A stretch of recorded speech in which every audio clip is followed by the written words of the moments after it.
I am optimistic. I'm generally a very optimistic person. Stuff to do with family overwhelms me quite a bit. You know, worry or stress around family side of things, that does overwhelm me. Camilla's grandchildren still have no official role in the British monarchy. And now things just got even more intense. Recently, Prince William made a move that left royal watchers completely stunned. Some people brushed it off as nothing serious. Others, they're convinced it exposed deeper cracks inside the royal family. And then there's Princess Anne, watching everything unfold in silence, giving just a subtle nod that has everyone talking. So what really went down at Windsor? And what did Anne's quiet reaction actually mean? Let's break it all down, because this situation is way more layered than it first looks. The tension around Camilla's family from her previous marriage has been building for years, and it's finally reaching a boiling point. To understand the drama inside Windsor Castle, you need to know exactly who's involved. There's been a lot of confusion online, so here's the real story. Camilla, once known as the Duchess of Cornwall, has 2 adult children from her first marriage to Andrew Parker Bowles, Tom Parker Bowles, and Laura Lopes. Together, they've given her 5 grandchildren. Tom and his former wife Sarah have 2 kids, Lola, born in 2007, and Freddie, born in 2011. Laura and her husband Harry Lopes have 3 children, Eliza, born in 2008, and twin boys Gus and Lewis, born the following year. Now here's where things get interesting.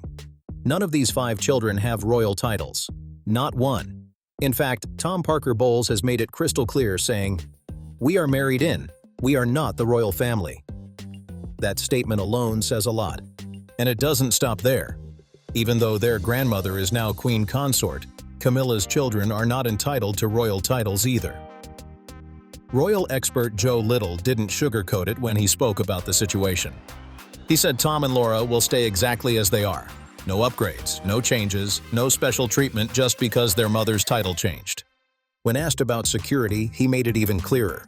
If they didn't need royal protection before, they're not suddenly getting it now. No automatic perks, no sudden privileges. Unless there's a real reason, nothing changes. So if Camilla's own children aren't getting titles, then the chances for the grandchildren? Basically zero. Still, despite all that, these kids haven't exactly been far from royal life. Freddie, Gus, and Lewis actually played roles as pages of honor at King Charles and Camilla's coronation in May 2023, standing right alongside Prince George. That's a huge moment. And Eliza? She was part of William and Kate's wedding back in 2011 and even appeared on the Buckingham Palace balcony during that iconic moment. Over the years, these kids have been seen at major royal events, Trooping the Color, Royal Ascot, Christmas at Sandringham, you name it. They call Camilla Gaga and Charles Appa, showing just how close the families have been behind the scenes. But here's the twist. Their position is complicated. They're close enough to be included in major moments, but distant enough to have zero official standing. That kind of in-between status? It creates tension, and a lot of it.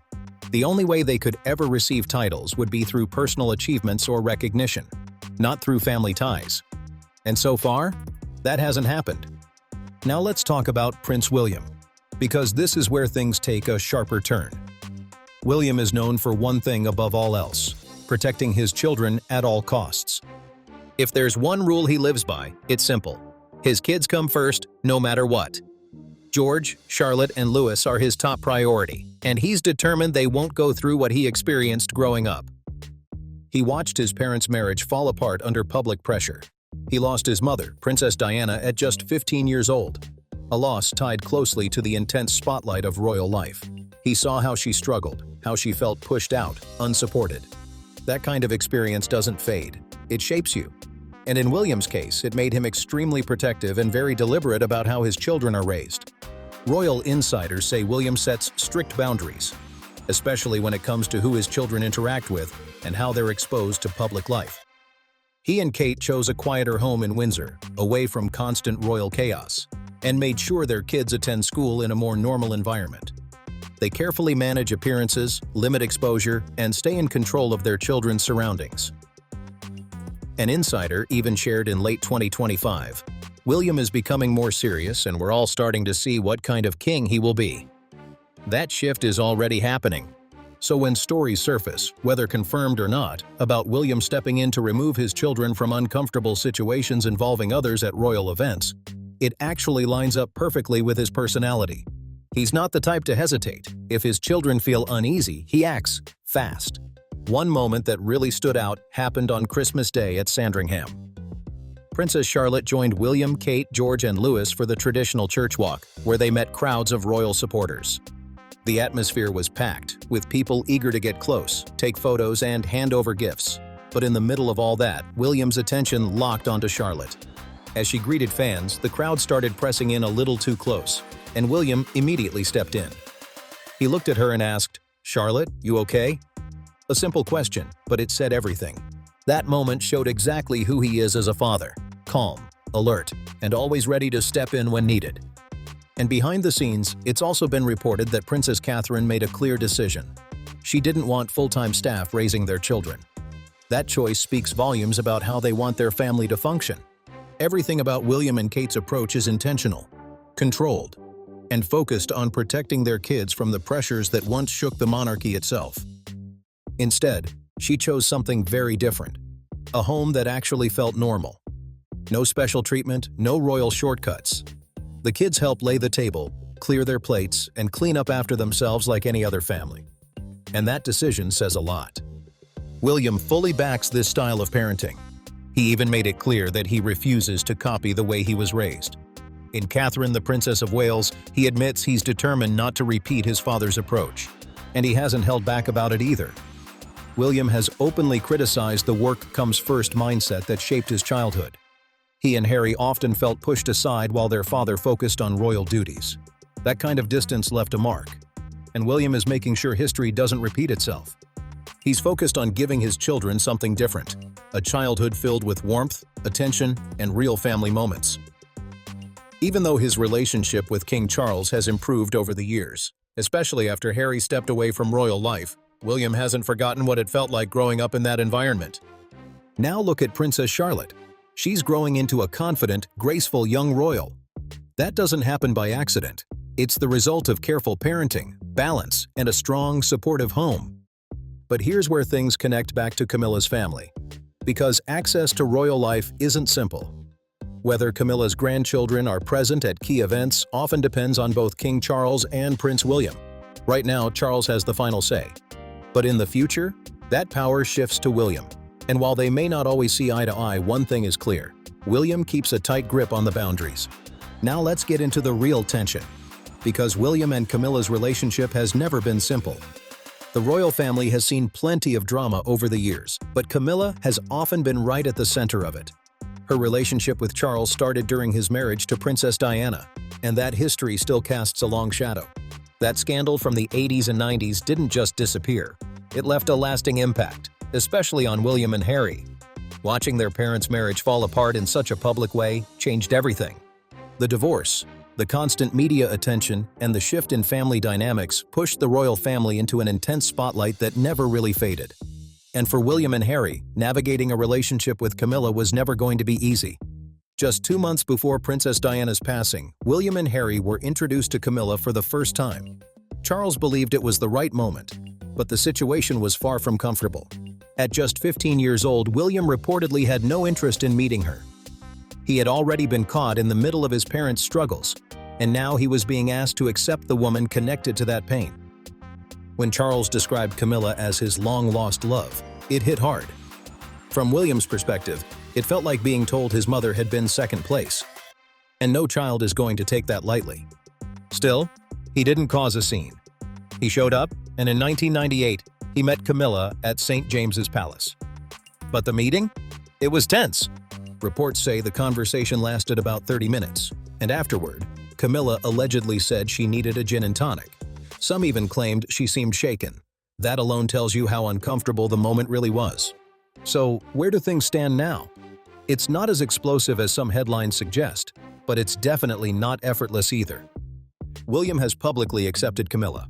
He attended her wedding to Charles in 2005, stands beside her at official events, and greets her respectfully in public settings. From the outside, it looks calm and united.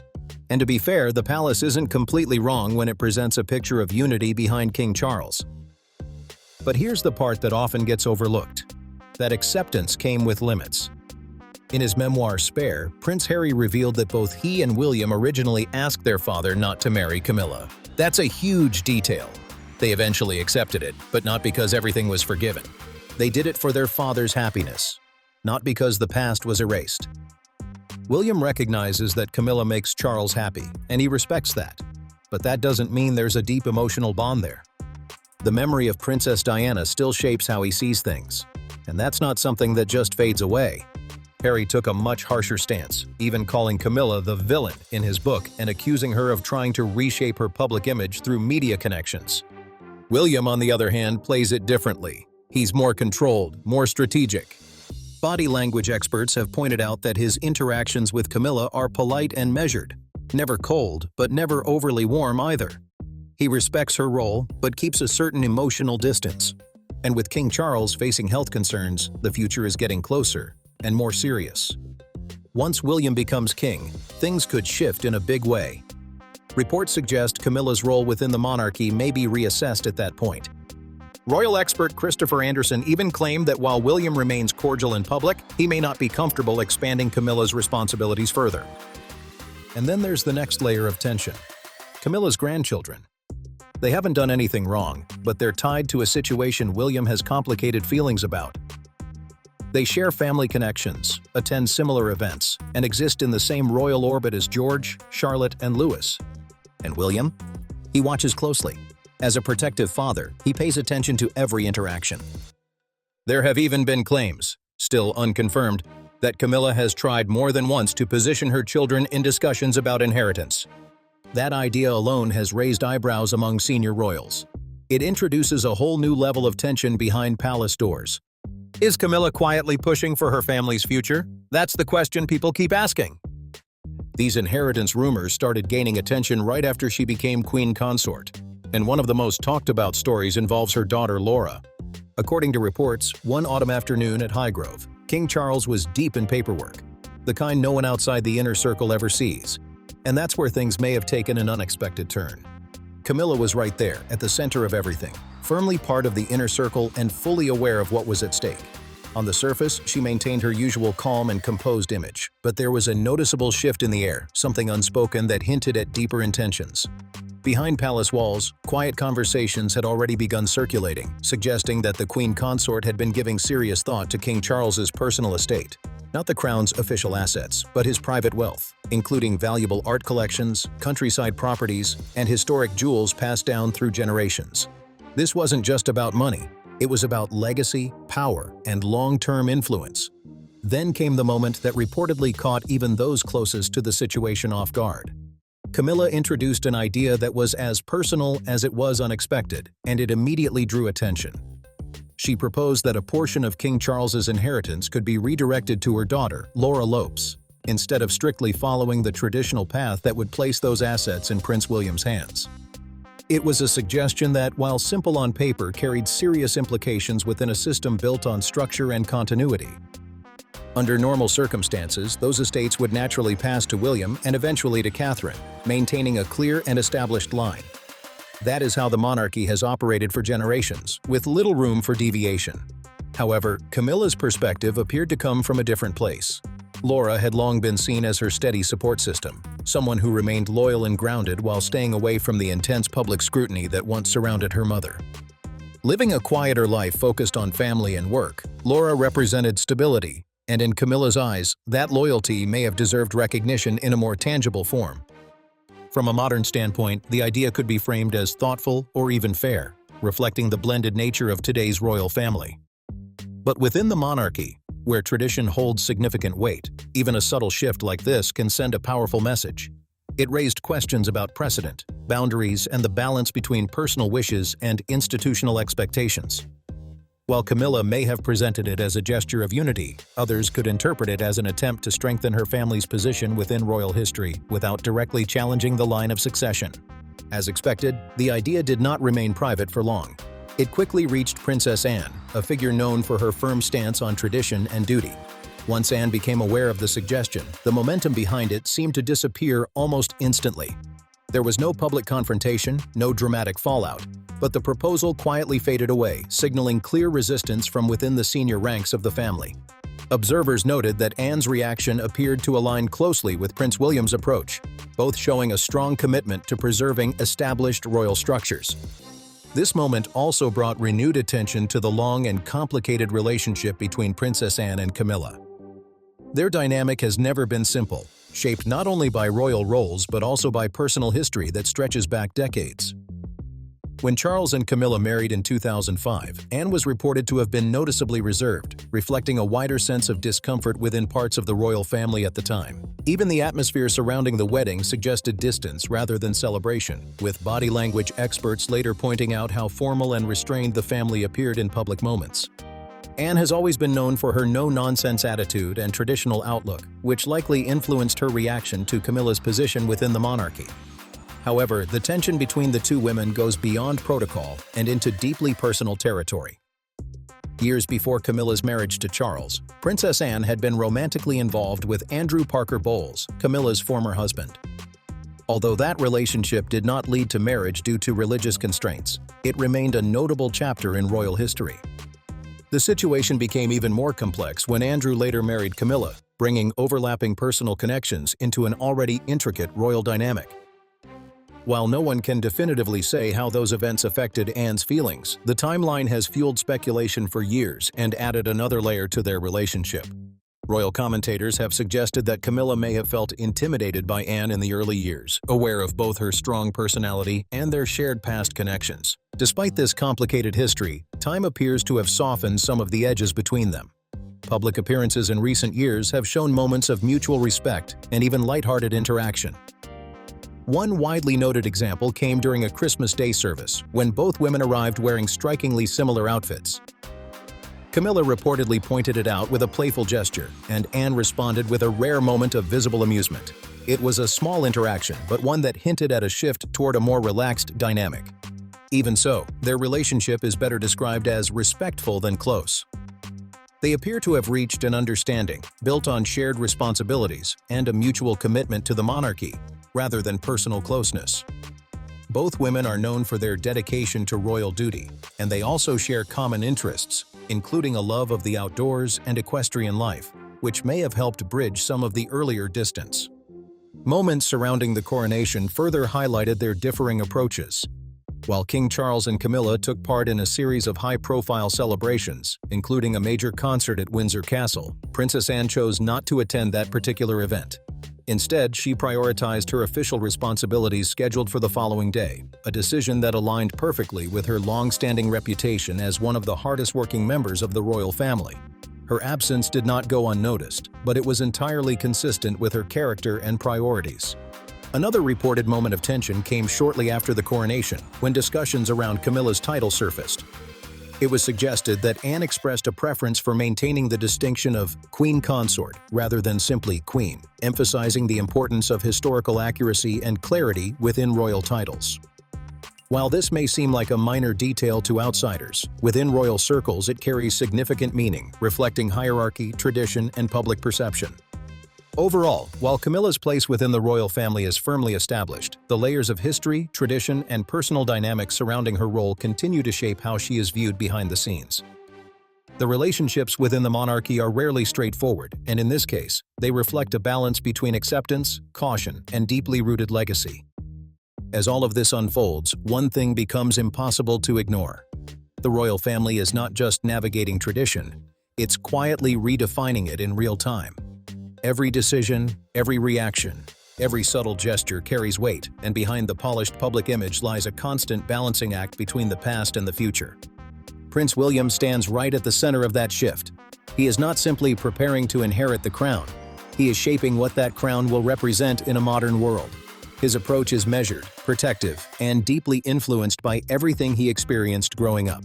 That's why moments that may seem small on the surface, like setting boundaries around his children or quietly resisting certain ideas, actually reveal a much bigger strategy unfolding behind the scenes. And when it comes to Camilla's family, the message is becoming clearer with time. There is space for connection, for presence, even for shared moments at major events. But there are also firm lines that are not meant to be crossed. That in-between position, where inclusion exists without official recognition, continues to define their role, and it's not likely to change dramatically anytime soon. At the same time, Camilla's position remains complex. She is now fully established within the monarchy, standing beside the king and carrying out her role with confidence. Yet, the history that surrounds her, the public scrutiny, the personal connections, and the long-standing perceptions, still lingers in the background. It doesn't disappear overnight, no matter how much time passes. Then there is Princess Anne, a figure who represents consistency in its purest form. She doesn't need headlines or attention to make an impact. Her influence is quiet, steady, and incredibly powerful. When she reacts, even subtly, people notice. And in moments like the one at Windsor, her stance seemed to reinforce a deeper truth. That tradition, structure, and clarity still matter at the highest level. What makes this situation so fascinating is that nothing is ever fully said out loud. There are no dramatic announcements, no direct confrontations, just signals, decisions, and carefully controlled actions that speak volumes to those watching closely. It's a world where a single nod, a brief comment, or even silence can carry more meaning than a full statement. Looking ahead, the real turning point will come when William eventually takes the throne. That's when these underlying dynamics will truly be tested. Will he tighten the structure even further? Will he redefine roles in a way that reflects his own values? Or will he find a middle ground that keeps both tradition and modern family dynamics intact? One thing is certain: change is coming, but it won't arrive loudly. It will come through quiet decisions, firm boundaries, and a clear vision of what the monarchy should look like moving forward. And as for Camilla's family, their story inside the royal orbit is far from over. If anything, it's still evolving, shaped by forces both seen and unseen, as the next chapter of the monarchy slowly begins to take form.